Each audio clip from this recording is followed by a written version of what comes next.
So we are reading the preface of Krishna book. I'll just continue with that. Krishna can perfectly reciprocate one's loving propensities in different relationships. Now this was all done. 7.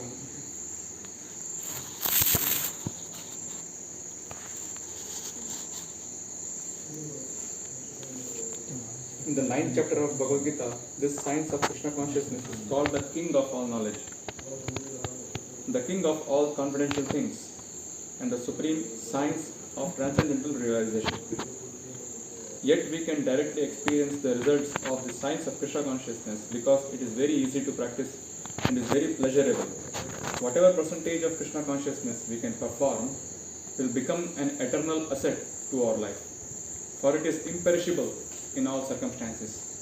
It has now been actually proved that today's confused and frustrated younger generation in the Western countries can directly perceive the results of channeling the love propensity toward Krishna alone.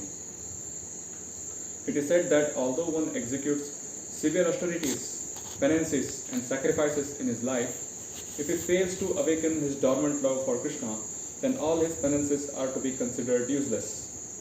On the other hand, if one has awakened his dormant love for Krishna, then what is the use in executing austerities and penances unnecessarily? So we had sent yesterday that quote from Bhagavad Gita. So the same thing, like just penances and sacrifices in life, if it does not actually yield Krishna consciousness, then it's all useless basically. It does not give you any Krishna consciousness, it's all useless.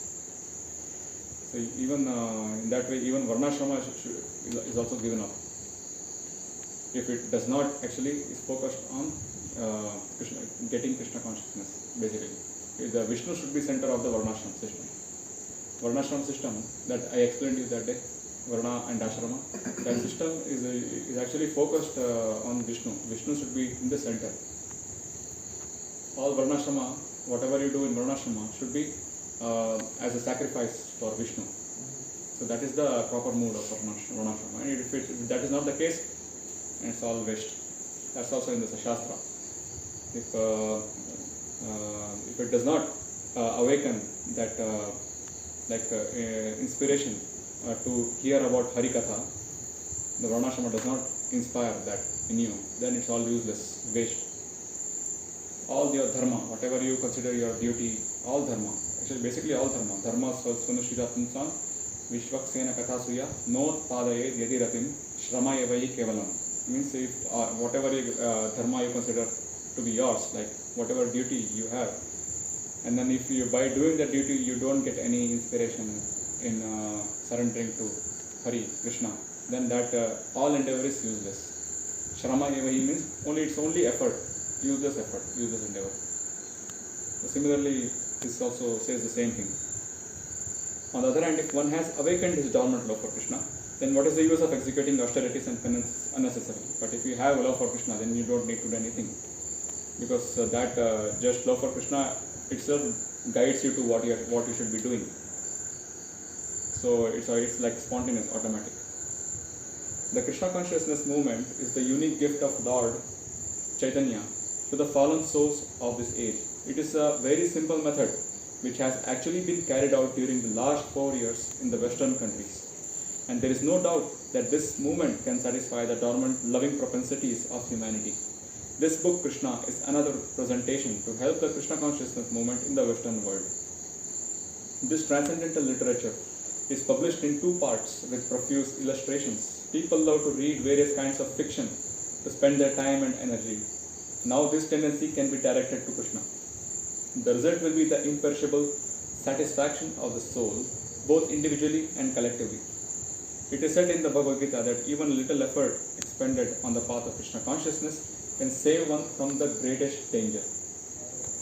Hundreds of thousands of examples can be cited of people who have escaped the greatest dangers of life due to a slight advancement in Krishna consciousness. We therefore request everyone to take advantage of this great transcendental literature.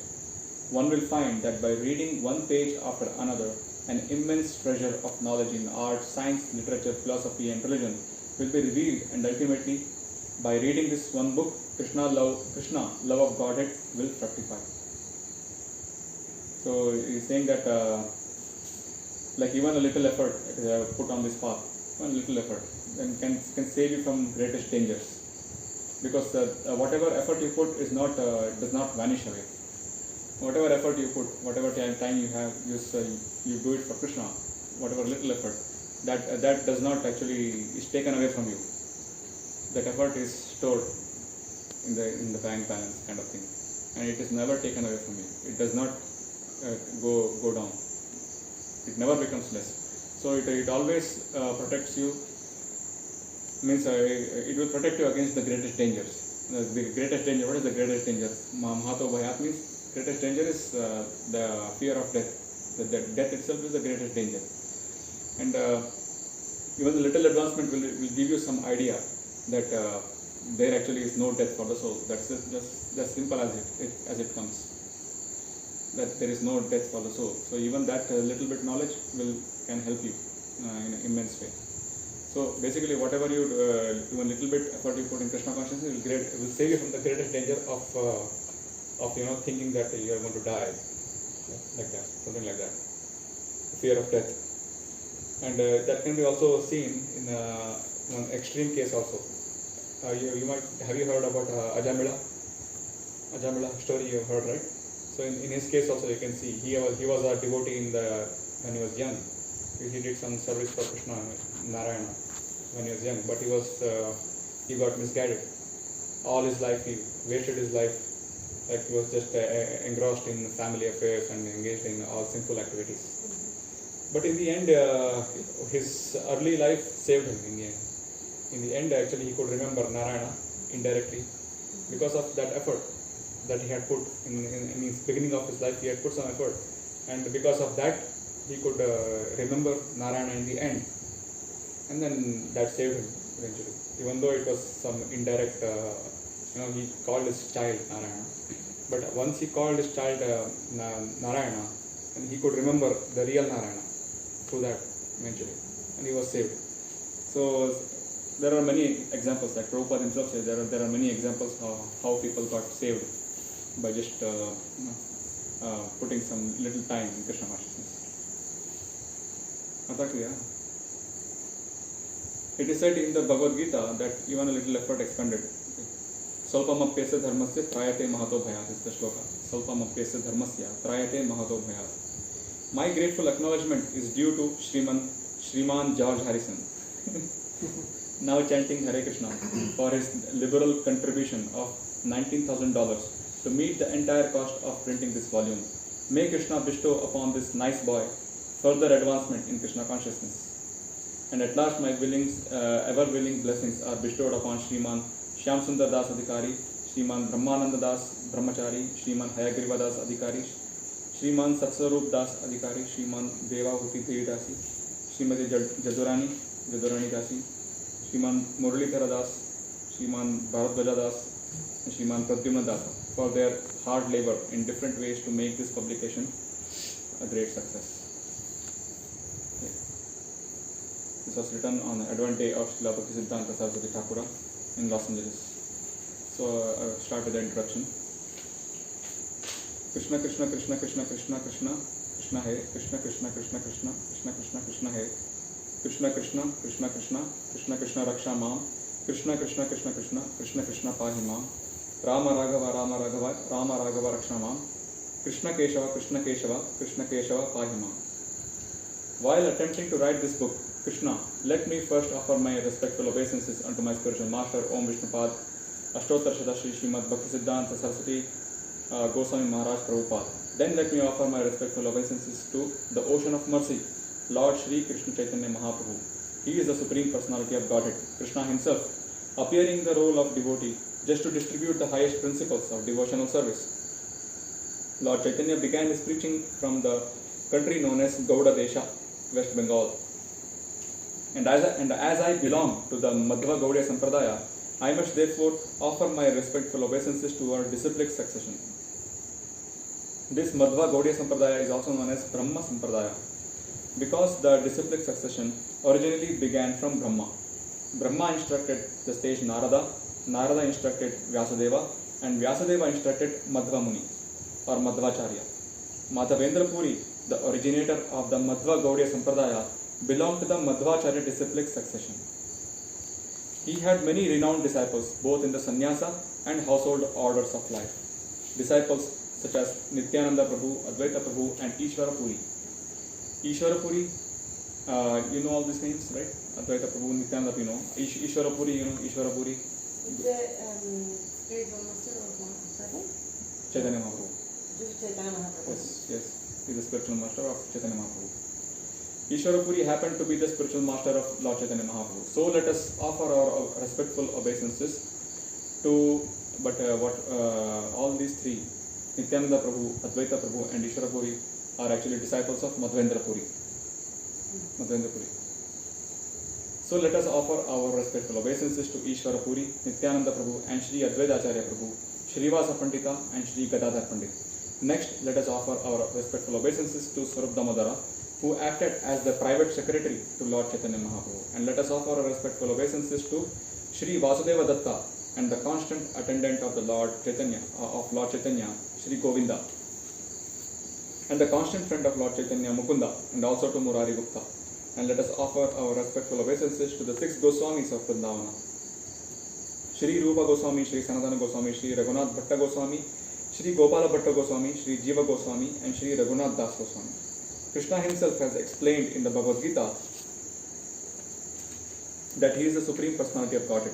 Whenever there are discrepancies in the regulative principles of man's religious life and the prominence of irreligious activities, he appears on the earthly planet.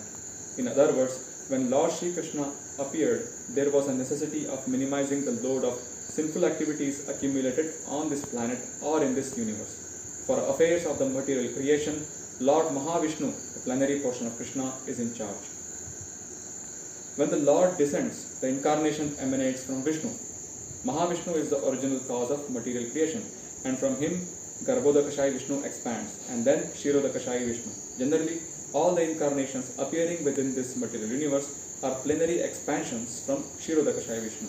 Therefore, the business of minimizing the overload of sinful activities on this earth does not belong to the Supreme Personality of Godhead, Krishna himself. But when Krishna appears, all the Vishnu expansions also join with him.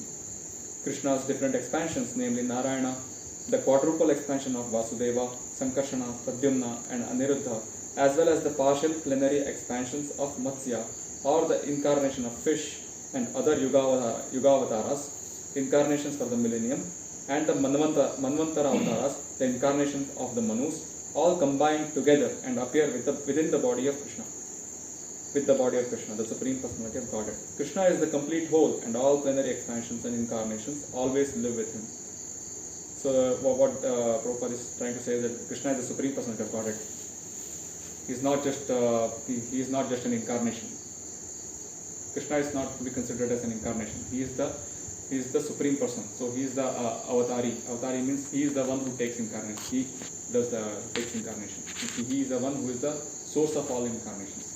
So when Krishna himself comes, that means that all the other controllers actually come with Krishna himself. It's not that Krishna is the incarnation of Vishnu. The potency of Vishnu is joined with Krishna. For example, I think Sridhar Maharaj or someone actually gives an example, saying that when Prime Minister visits some city,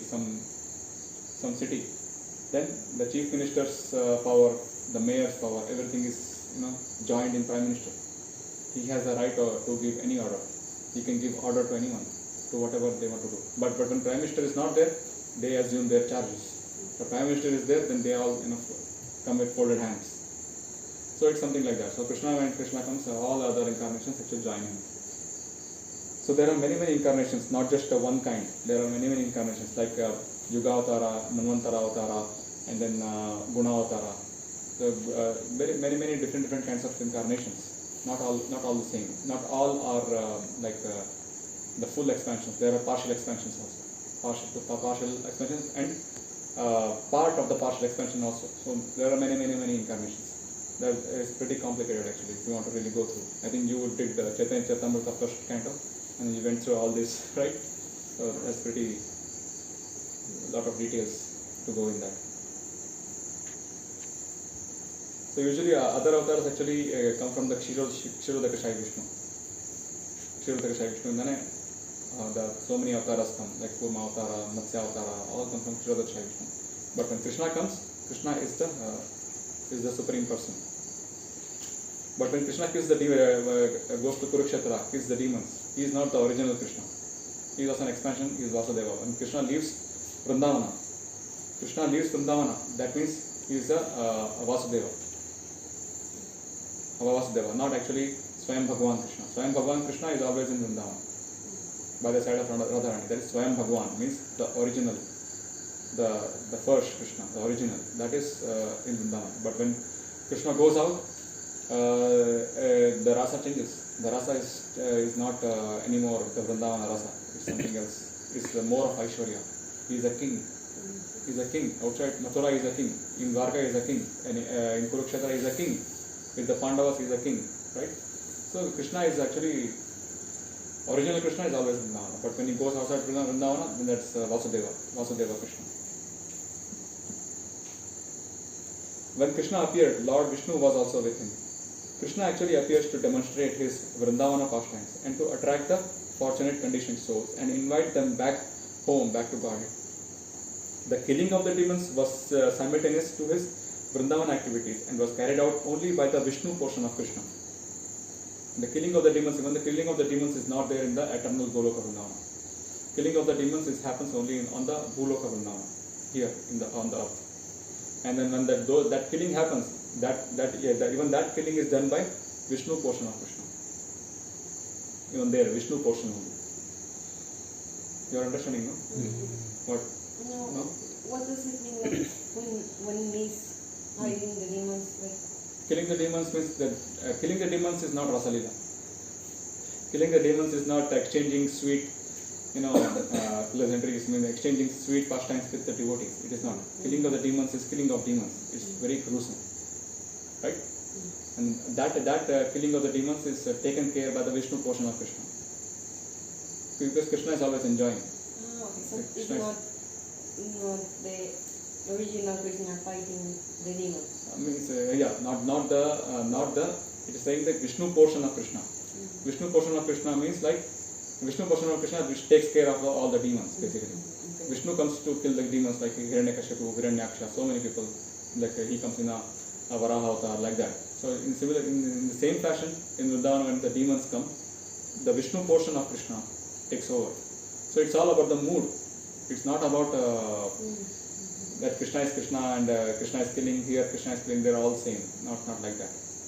Right? It's the mood. So the mood that Krishna takes. When the Krishna is in the mood of killing the demons, he is the Vishnu aspect of Krishna. When Krishna is in the mood of enjoying with the cowherd boys and the gopis and all those things, then he is the original Vrindavan Krishna. And when he is by the side of the Radharani, he is the Swayam Bhagavan Krishna. Like that. In the Bhagavad Gita, 8th chapter, 20th verse, it is stated that there is another eternal nature, the spiritual sky, which is transcendental to this manifested and non-manifested matter. The manifested world can be seen in the form of many stars and planetary systems, such as the sun, moon, but beyond this there is a non-manifested portion which is not approachable to anybody in this body, in this current body. And beyond that non-manifested matter is the spiritual kingdom. That kingdom is described in Bhagavad Gita as the supreme and eternal. It is never annihilated. This material nature is subjected to repeated creation and annihilation, but that part, the spiritual nature, remains as it is eternally. So basically, Prabhupada is describing the material world and the Brahmajyoti, the non-manifested spiritual substance, non-manifested matter. That is non-manifested matter. Matter is Viraja river. It's a Viraja river, and then Brahmajyoti. And Brahmajyoti is the beginning of the spiritual world. The beginning of the spiritual world is Brahmajyoti. Beginning of the material world is Viraja river. So it is the same thing. It is the shoreline. Brahmajyoti is the beginning of spiritual world. Viraja Nadi is the beginning of the material world. It is one and the same. It is only a fine demarcation. Non-manifested matter is spiritual kingdom. What is the causal ocean? Like when it's mentioned causal ocean. Causal ocean. The causal ocean itself is the material space basically. It's the material space where the creation happens. Like many millions of universes just floating around in the causal ocean. You can say like that. Millions of universes. This is just one universe. What we are seeing is just one universe. But there are millions of universes floating in the causal ocean, right? Which emanated from the force of Mahavishnu. So those are manifested like from the causal ocean is like the manifested part, or the also No, the non-manifested. The Mahavishnu is actually sleeping in the causal ocean. Okay. He is actually resting in the causal ocean, and then with his breathing, there are many millions of universes manifest and non-manifest, manifest, non-manifest, like that. It's going and coming like that. But in the border of my border, we say it's border, but we think in terms of countries, Pakistan border and India border, like that, Mexico border. But it is not exactly like that. It is just to make you understand a little bit of what it is. But it is not like that. It is much more. It is beyond our reach, beyond the reach of our intelligence. We cannot actually think of it as some kind of a border. Like this is the border. Beyond that is spiritual world, and here it is material. It's not like that. It is just to give you some kind of understanding. So it's like that. So you can say that the edge of the material world is the Viraja Nadi, Viraja river. It's called Viraja river. And then after that, Brahmajyoti is the beginning of the spiritual world, which is a transcendental substance. Brahmajyoti is transcendental substance, effulgence of the Krishna's abode. It's effulgence of Krishna's abode. And this in Viraja is completely dark. Darkness, that is material world, because there is no light coming here. It's darkness basically. And in that darkness, Brahma actually, how Brahma came. It was dark everywhere, nothing, he could not see anything. And then he could hear this sound of flute of Krishna, like that. And then Vedas were revealed, and he got the instruction to do the creation, start the creation. So that is in one universe. But there are like millions of universes, millions of Brahma, like that. 400, 500, 1000, millions of heads, Brahma also there.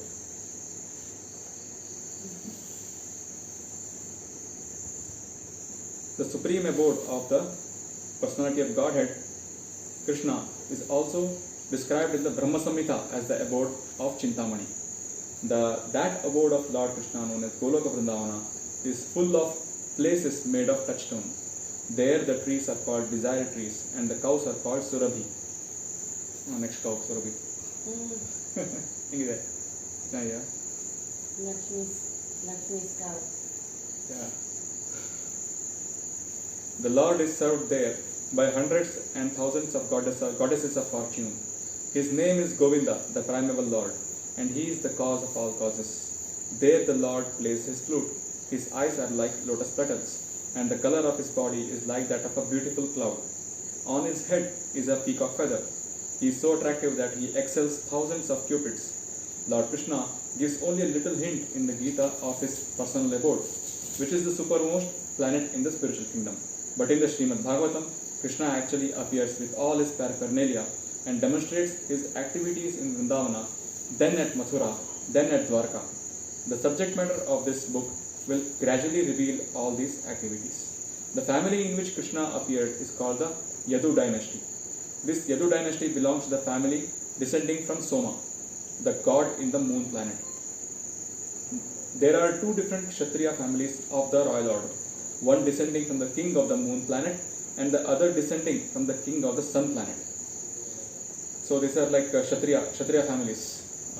One is the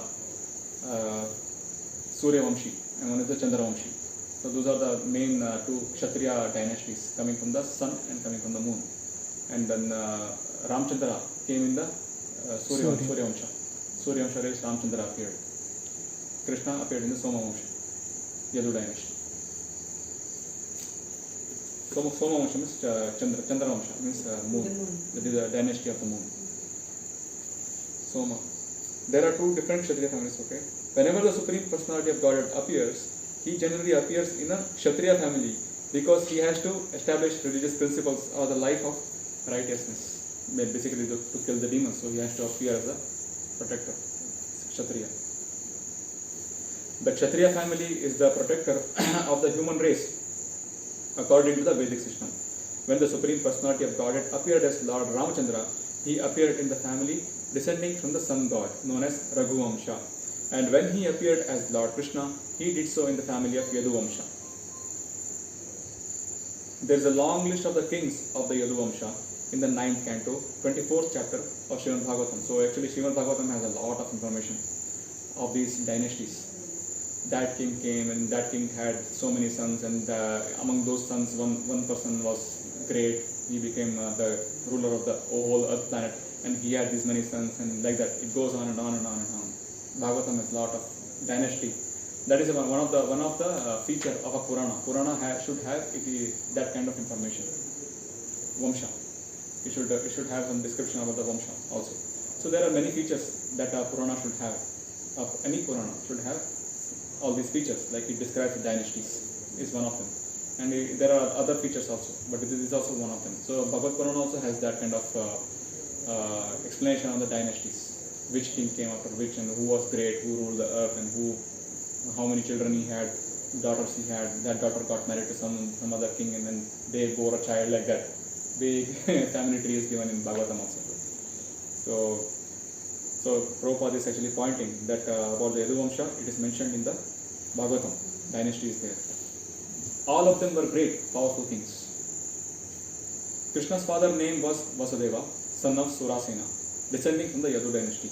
Actually, the Supreme Personality of Godhead does not belong to any dynasty of this material world, but the family in which the Supreme Personality of Godhead appears becomes famous by His grace. For example, sandalwood is produced in the states of Malaya.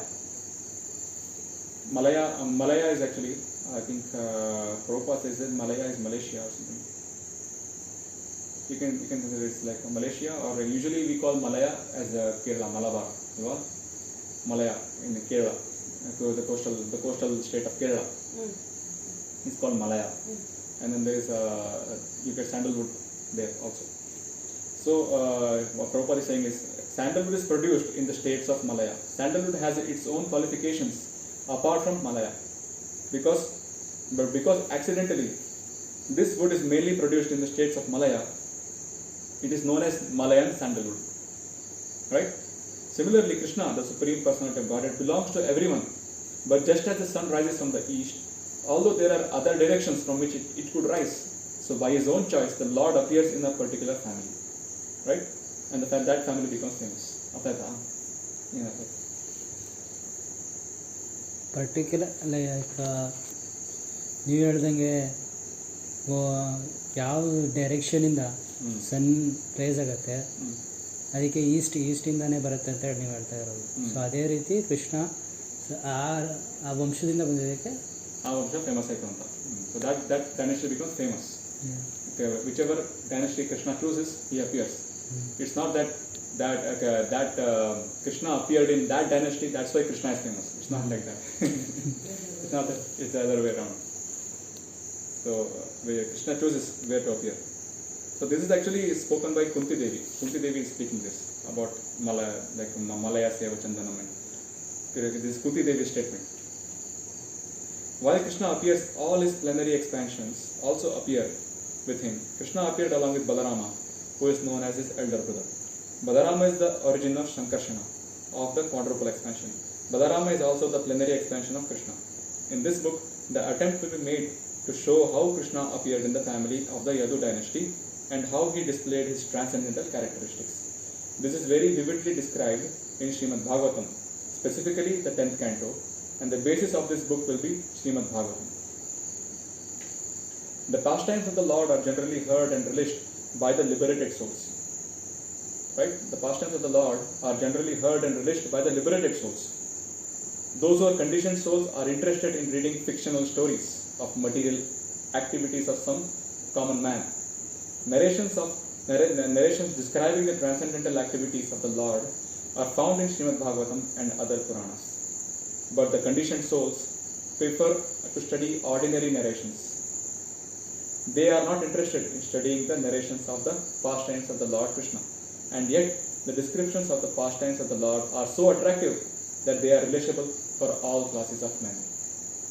There are three classes of men in this world. One class consists of liberated souls, another consists of those who are trying to be liberated, and the third consists of materialistic men. Whether one is liberated or is trying to be liberated or is even grossly materialistic, the pastimes of Lord Krishna are worth studying.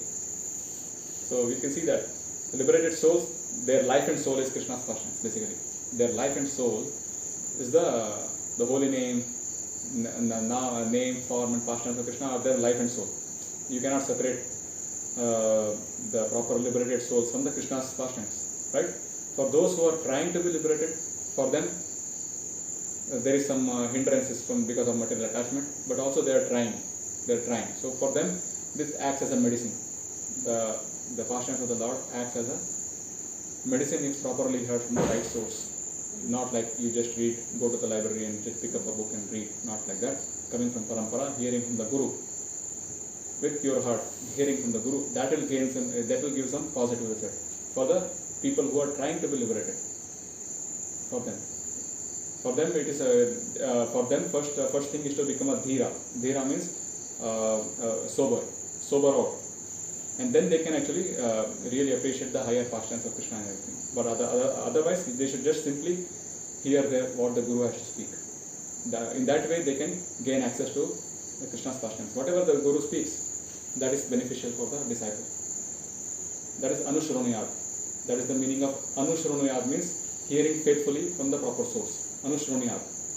So that is the job of the sadhaka. Sadhaka means those who are trying to be liberated. Anushroniyad.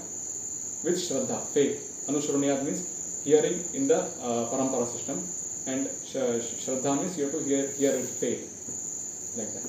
So that is the proper process of progressing spiritual. In that way, this Krishna book, this Bhagavatam, will benefit that soul, the sadhaka. And then this is also very attractive. Krishna's pastimes are also attractive to the materialistic people who are not trying to be liberated. They're just materialistic. You can see so many TV serials are made. TV serials are there now. They are just selling. They're selling in the market. Why? Because it sells. Because people are attracted. Even though they don't understand anything, they just want to see. They're attracted to the greatness of Krishna, the sweetness of Krishna. So many things are there that automatically is attractive. Especially the mothers are attracted when they see the childhood pastimes of Krishna. They can relate to that, very easily. Oh, it's just like my son. So it's like that. So if for anyone, Krishna's pastimes are attractive. But at the same time, it is different. It is differently perceived by different classes of people. Liberated people perceive it in a whole different way. Those who are sadhakas, they different way, and materialistic men in a different way. So I'll stop here. Krishna, any question? Anyone?